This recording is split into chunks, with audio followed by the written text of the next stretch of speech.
Сәлем оқушылар, бүгінгі тақырып кездесу қозғалысына берілген есептер. Бірінші тапсырма. Тапсырманы орында.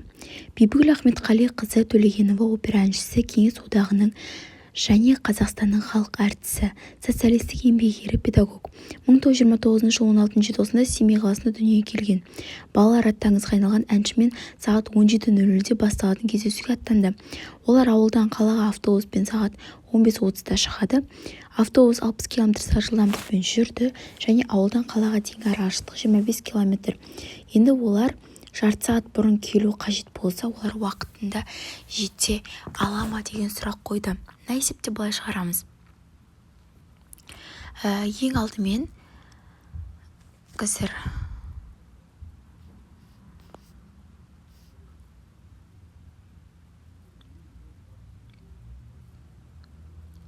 ең алдымен 60 км/сағатты біз 60-қа бөлеміз. Сонда бізде 1 км минут болады. Енді 25 км-ді 1-ге бөлеміз. Сонда бізде 25 минут болады. Енді бұлар деп отырамыз, 25 минут деп отырамыз. Олар жолда келе жатыр дегенді білдіреді 25 минуттың ішінде. Енді 15 сағат және 30 минутқа қосатын болсақ, осы 25 минутымызды, сонда 15 сағат 55 минут болады. 15 сағат 55 минут. Ал 15 сағат, енді 17 сағатымыздан азайтатын болсақ, 1 сағат 30 минутымызды азайтатын болсақ, бізде 15 сағат 30 минут шығады. Енді осы 15 сағат 55 минутымыз 15 сағат 30 минуттан көп болғандықтан олар үлгермейді. Уақытында жете алмайды.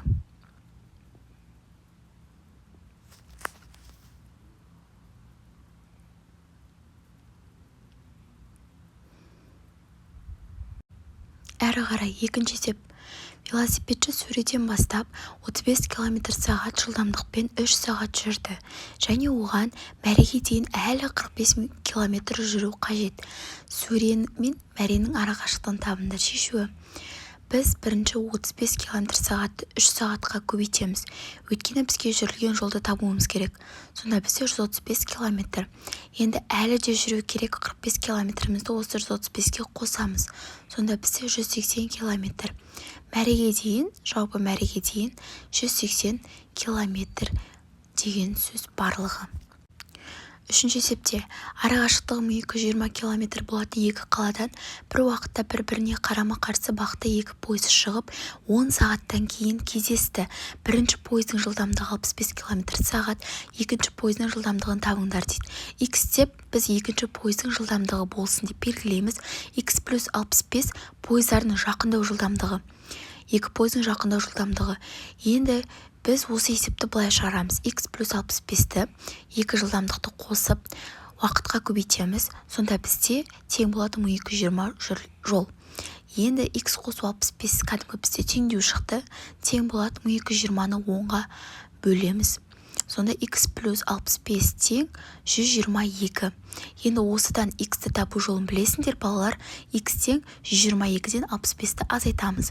Сонда бізде X-тіміз тең болады 57 км/сағат. Яғни бізде бұл екінші пойыздың жылдамдығы. Екі дененің қозғалысына берілген есептерді теңдеу құрып шығаруға болады. Бірінші формуланы жасамыз. S тең VT деп. Есепті мұқият оқып, қозғалыста денелердің қайсысы үшін ең белгілі екендігін анықтаймыз. Арақашықтық, жылдамдық, уақыт. Содан кейін барлық шамалар бірдей өлшемдерді бірліктеріне келтіреміз. Сөйтіп теңдеуді шығарамыз және дұрыстығын, осы теңдеудің дұрыстығын тексереміз. Келесі төртінші есеп. Төртінші есеп. Бір қаладан екінші қалаға бір уақытта бір-біріне қарама-қарсы бағытта екі пойыз ұшып 2 сағаттан кейін кездесті. Олардың бірінің жылдамдығы 98 км/сағат, екі қаланың арасы 396 км болатын болса, екінші пойыздың жылдамдығын тап. X-ті біз екінші пойыздың жылдамдығы деп белгілейміз. X плюс 98 км/сағат деп пойыздардың жақындау жылдамдығын белгілейміз. X плюс 98 км/сағат. Енді жаңағы айтып кеткен формула бойынша S тең VT бойынша X қосу 98 жақшаның сыртына көбейту 2 тең 396 деп белгілейміз. X қосу 98 тең 396-ны көбейтуге кері амал бөлу болғандықтан 2-ге бөлеміз. X плюс 98 тең болады, сонда бізде 193. 193.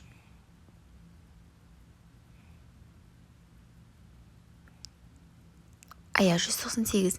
Енді X тең 198-ден 98 азайтатын болсақ, 100 болады. Демек, екінші пойыздың жылдамдығы 100 км/сағат.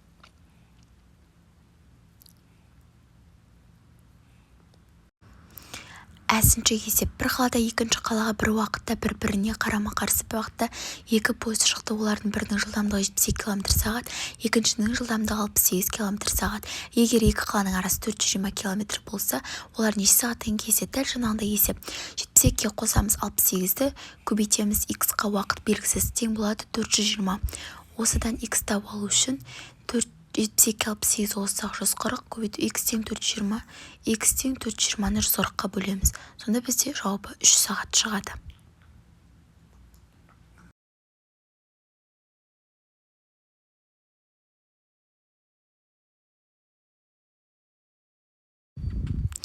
Арман мен Серік велосипед жарысына қатысты. Арман 200 метр минут орташа жылдамдықпен қозғала отырып 24 км жүрді. Ал Серік осы жылдамдықты 12 км/сағат жылдамдықпен жүрді. Олардың қайсысы көбірек жүрді және қанша уақыт артық жұмсады дейді. Біз бұны тауып алу үшін алдымен 24 км/ді метрге айналдырамыз. Сонда 24 000 метрді бөлеміз 200 метр минутқа. Сонда бізде шығады 12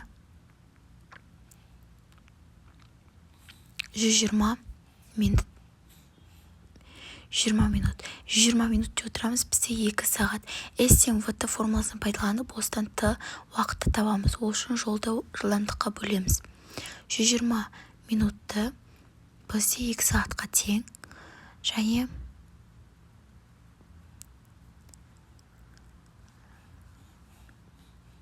24-ті бөлеміз 12-ге, бұл да 2 сағатқа тең.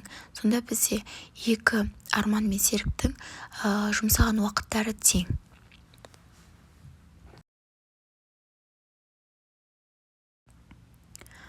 Алтыншы есеп. Сызбаға қара, қалай ойлайсың? Қандай нысандарының қозғалысы туралы айтылады?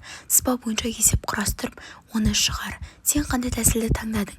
Арифметикалық па, әлде алгебралық па? Астыншы есеп. Астыншы есепте былай болады. Дәл жаңағындай V1 мен V2-ні қосып, T уақытқа көбейтіп, тең S деп аламыз. V1 қосу V2 көбейтеміз, T уақыт тең S. V1 бізде 5 км/сағат қосамыз. 6 км/сағат уақытымыз белгісіз болғандықтан X деп аламыз, оны 44-ке теңейміз. 11 көбейту X тең 44. Осыда X табатын болсақ, 44-ті 11-ге бөлеміз. X-іміз 4 сағат болады. Әсінші есеп. Әсінші есепте X қосу 75 көбейту 3 тең 330 деп аламыз. X қосу 75 тең 330-ті 3-ке бөлеміз. Сонда бізде 110 шығады. 110 шығады. Енді осыдан X-ті табатын болсақ, 110-нан 75-ті азайтамыз. Бізде тең болады сонда 30, 55, 35.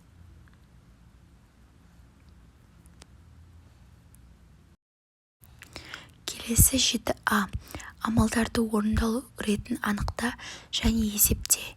1 миллион азайту 728, азайту 864 464 бөлу 97, қосу 234 589.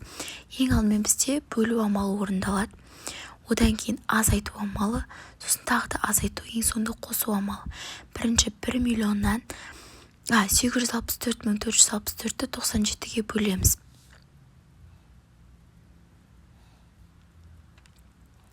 864-тің ішінде 97 8 кезек.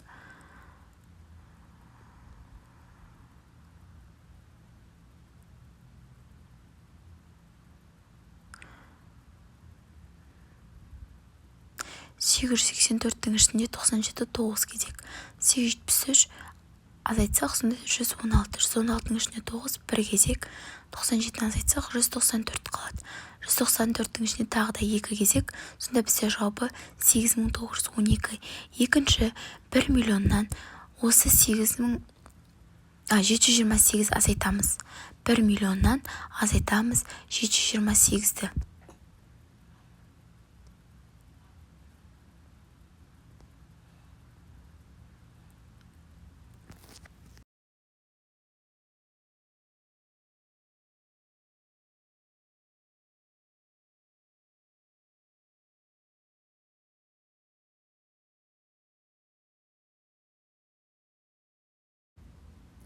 Азайтсақ 99272 шығады екен. Енді осыдан кейін орындалатын амалымыз 99272-ден азайтамыз. Ең алғашқы тапқан амал 8912-ні. 2-ден 2-ні азайтатын болсақ 0, 7-ден 1-ді азайтатын болсақ 6, 12-ден 9 азайтатын болсақ 3, 8-ден 8 азайтсақ 0, 9-дың өзі түседі. Енді осыған 234.589-ды қосамыз. 234.589. Жоғарыда қате кетіп қалды. 99.360 болу керек.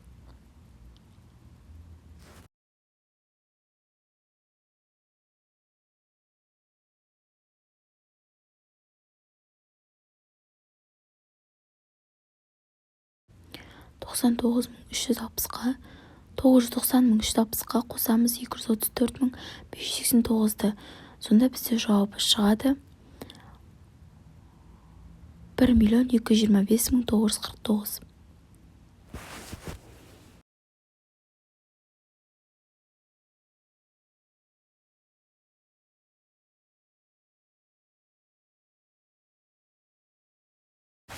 Келесі амалдарды орындауда бірінші бөлу амалы орындалады. Одан кейін жақшаның ішіндегі қосу, сосын сырттағы азайту, сосын тағы да азайту амалы орындалады. 592.263-ті 79-ға бөлетін болсақ, бағандап бөлек. 79-ға 592-нің ішінде 79 7 рет кездеседі. 9 539. Енді азайтатын болсақ 3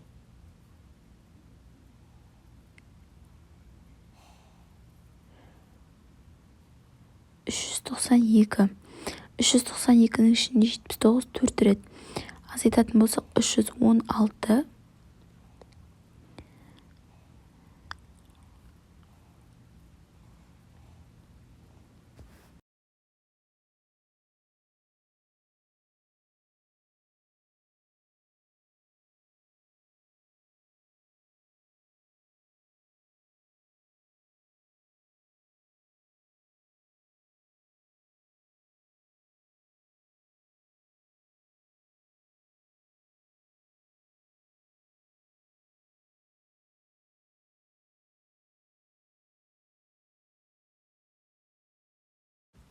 Бізде жауап шығады 7497. Келесі амалымыз 178.249-ға осы 7497-ні қосамыз.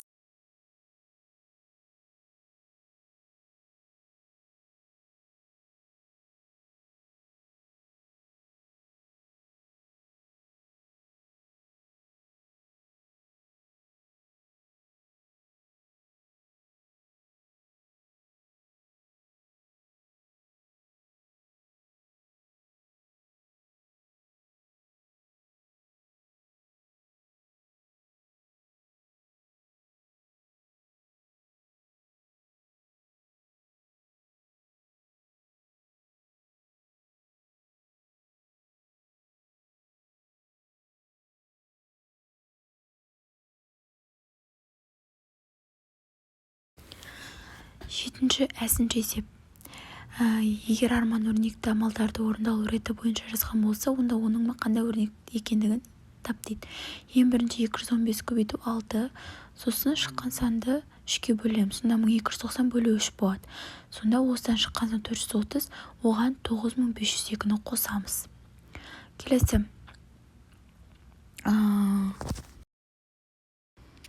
Келесі екіншісінде миллионнан азайтамыз. 9120-ны 30-ға бөлсек 304 болады. Және осыдан шыққан сан 999.696, оған 6259, 520-ны қосамыз. Келесі 8-ші есеп. Ойлан және жауап бер. 2 километр жерге дейін жылдамдықты 60 км/сағаттан асыруға болмайтын жол белгісі көрсетіпті. Жүргізуші бұл бөлікті 3 минутта жүріп өте ала ма дейді. 60 км/сағатты 60 км/сағатқа бөлетін болсақ 1 км минут, яғни 1 минутта 1 км жүреді деген сөз. Ал енді 2 минутта 2 км жүреді. Ал 3 минутта 3 км. Біздің 3 километріміз 2 километрден көп болғандықтан жол белгісінің талаптарын сақтады деген сөз.